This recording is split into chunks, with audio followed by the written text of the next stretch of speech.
કેરળમાં ચોમાસાનો સત્તાવાર રીતે પ્રવેશ થઈ ગયો છે। હવે ધીરે ધીરે ચોમાસું મહારાષ્ટ્ર તરફ આગળ વધી રહ્યું છે અને હવે લગભગ 10 થી 15 દિવસની અંદર જ ગુજરાતમાં આ ચોમાસું પ્રવેશવાનું છે।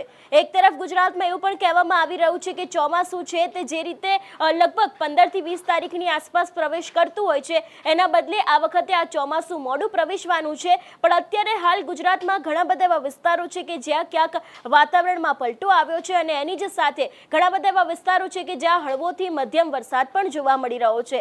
આજની શું આગાહી છે, હવામાન વિભાગ દ્વારા પણ શું આગાહી કરવામાં આવી છે અને આજે કયા એવા વિસ્તારો છે કે જ્યાં વરસાદ પડી શકે છે તેના વિંડીના માધ્યમથી સમજવાનો પ્રયત્ન કરીએ। નમસ્કાર, હું હંસિની અને તમે જોઈ રહ્યા છો નિર્ભય ન્યૂઝની વેધર અપડેટ।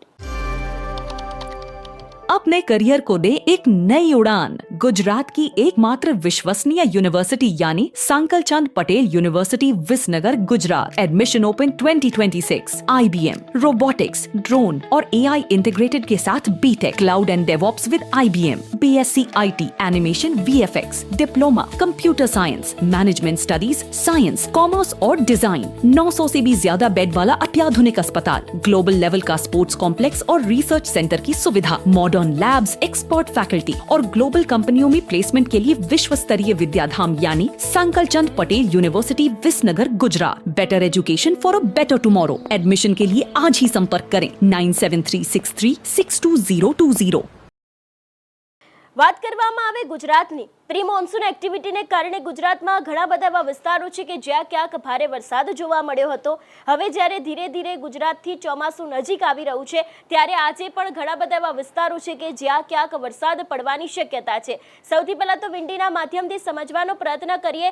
અત્યારે હાલ 11 વાગ્યાની પરિસ્થિતિ જે રીતે જોઈ શકાય છે કે રાપર છે, અમદાવાદ છે, રાજકોટ, વેરાવળ, સુરત અને જે મહારાષ્ટ્ર બાજુનો ભાગ છે કે જ્યાંથી ધીરે ધીરે આ ચોમાસાનો પ્રવેશ થઈ રહ્યો છે એ દરેક જગ્યાએ ક્યાંક અત્યારે હાલ વાદળછાયું વાતાવરણ જોવા મળી રહ્યું છે।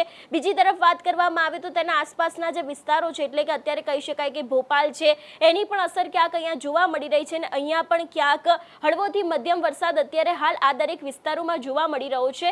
વાત કરવામાં આવે ગુજરાતની જે રીતે અત્યારે હાલ પરિસ્થિતિ જોવા મળી રહી છે, અમદાવાદ છે, સુરત છે, વેરાવળ, રાજકોટ, ઓખા એટલે કે જે આખો આ દરિયા કિનારાનો ભાગ છે ત્યાં અત્યારે હાલ વાતાવરણમાં પલટો આવશે અને આગામી સમયમાં વરસાદ એટલે કે આજના દિવસની અંદર જ ક્યાંક વરસાદ પડી શકે એવી સંભાવનાઓ છે।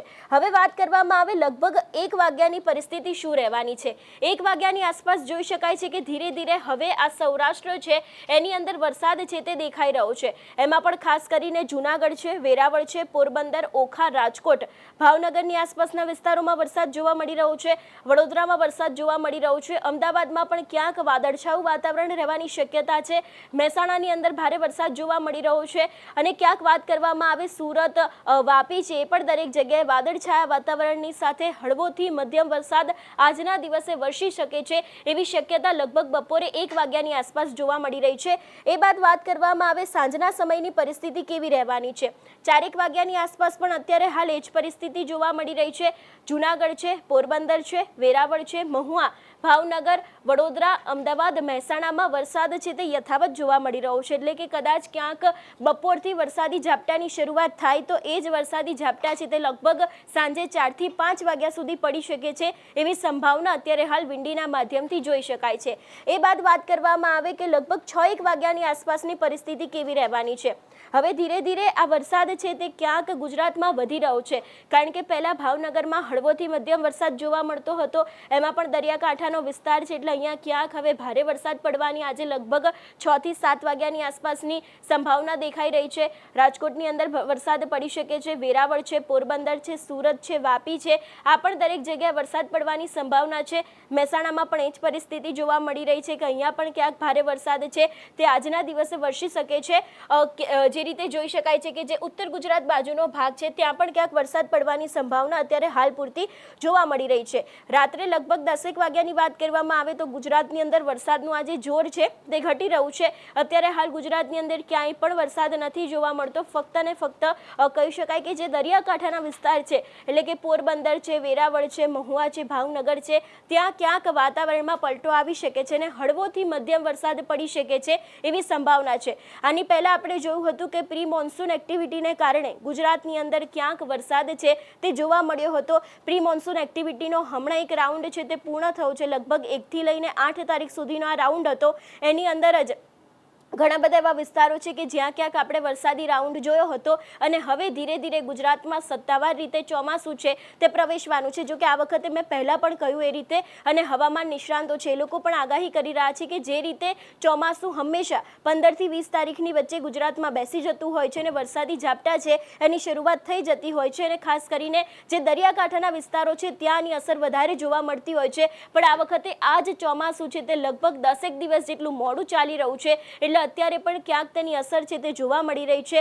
મહારાષ્ટ્રની આસપાસ આ ચોમાસું પહોંચી ગયું છે અને એવું પણ કહેવામાં આવે છે કે જ્યારે મુંબઈમાં પહેલો વરસાદ આવે ત્યારે એવું કહી શકાય કે હવે થોડાક જ દિવસની અંદર ગુજરાતમાં ચોમાસું છે તે પ્રવેશવાનું છે. આજના પરિસ્થિતિની વાત કરી, હવે થોડુંક કાલ ઉપર પણ સમજી લઈએ કે કાલે પણ ગુજરાતમાં કેવી પરિસ્થિતિ રહેવાની છે. એટલે અત્યારે હાલ જે રીતે રાતનો સમય છે તો રાત્રે પણ ક્યાંક આપણે જોઈ શકીએ છીએ કે વરસાદી ઝાપટા છે તે ઘણા બધા વિસ્તારમાં પડે એવી શક્યતા છે. કાલે લગભગ સવારની વાત કરવામાં આવે તો અત્યારે હાલ જે રીતે આપણે જોયું હતું કે પરિસ્થિતિ એવી જ છે. સુરત છે, ભાવનગર, મહુવા, વેરાવળ, જૂનાગઢ, પોરબંદર, ઓખા, જામનગર, રાજકોટ છે, ભુજ છે, નલિયા છે, અહીં ક્યાંક છૂટો છવાયો વરસાદ પડી શકે છે. આજના દિવસ માટે ક્યાંક ભારે વરસાદની આગાહી કરવામાં આવી છે પણ આવતીકાલ માટે કોઈ જેવી શક્યતા નથી કે આવતીકાલે પણ ક્યાંક ભારે વરસાદ પડી શકે એવી સંભાવના છે. જોકે હવામાન વિભાગ દ્વારા પણ એવું કહેવામાં આવ્યું છે કે આગામી 7 દિવસ સુધી વાતાવરણ છે તે ક્યાંક દક્ષિણ ગુજરાત છે ને બીજા જે વિસ્તારો છે એ ઘણી બધી જગ્યાએ સૂકું રહેવાનું છે પણ બીજા જે વિસ્તારો છે ત્યાં ક્યાંક ભારે વરસાદ પડી શકે છે. ઘણા બધા વિસ્તારોમાં હળવોથી મધ્યમ વરસાદ પડી શકે છે એવી સંભાવના હવામાન વિભાગ દ્વારા પણ વ્યક્ત કરવામાં આવી છે. અત્યારે હાલ તમારા વિસ્તારમાં વરસાદ છે કે કેમ, તમારા વિસ્તારનું વાતાવરણ કેવું છે અમને કમેન્ટ કરીને ચોક્કસથી જણાવજો. તેની સાથે અમારી ચેનલ નિર્ભય ન્યૂઝને લાઇક, શેર અને સબસ્ક્રાઇબ કરવાનું ભૂલશો નહીં. નમસ્કાર.